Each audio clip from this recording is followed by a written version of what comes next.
இப்போ இந்த புக்கில் வந்து நான் என்ன பண்ண போகிறேன், நீங்கள் ஏதாவது ஒரு இடத்துல ஸ்டாப் சொல்லுங்கள். இந்த புக்கை நான் ரிஃபில் பண்ணிட்டேன். ஸ்டாப். ஓகேங்களா? இந்த நீங்கள் ஸ்டாப் சொன்ன பேஜ் இருக்கு இல்லையா, அதோட லாஸ்ட் வேர்டு பார்த்துக்கோங்க. கீழே இருக்க வேடா லாஸ்ட் வேர்டு இருக்குது. அந்த வேர்டு வேண்டாம் அப்படின்னா வேறு பேஜ் போகலாம். வேறு பேஜ் போகலாமா? இல்லை ஓகேவா? ஓகே. லாஸ்ட் வேர்டு பார்த்துட்டீங்க இல்லையா? நான் பார்க்கல அந்த வேர்டு, ஏன்னா நீங்கள் பார்த்துட்டீங்க. ஸோ இப்போ நான் அந்த புக்கை இங்கே வச்சிடுறேன். இது இப்போ வந்து நீங்கள் பார்த்த வேர்டை நான் பார்க்கல அப்படின்னும் போது உங்கள் மைண்டை ரீட் பண்ணி மட்டும்தான் என்னால் அந்த வேர்டை சொல்ல முடியும். ஆமாம். ஸோ அந்த வேர்டை அப்போ நீங்கள் நினச்சிட்டே இருக்குங்க. சரிங்களா? நான் நினச்சிக்கிட்டு தான் இருக்கேன். நினச்சிட்டு இருக்கீங்க இல்லையா? ஏன்னா அது என் வாழ்க்கையில் அது நடந்தது. எல்லாரும் வாழ்க்கையிலும் இருக்கக்கூடிய வேர்டாக கூட இருக்கலாம் மேபி. ஏன்னா அந்த புக் ஒரு இன்ட்ரெஸ்டிங்கான ஒரு புக்.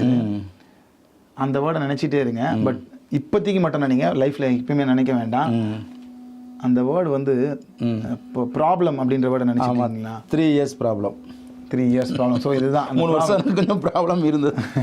3 years problem. இதுதான் நீங்கள் நினச்ச வேர்டு.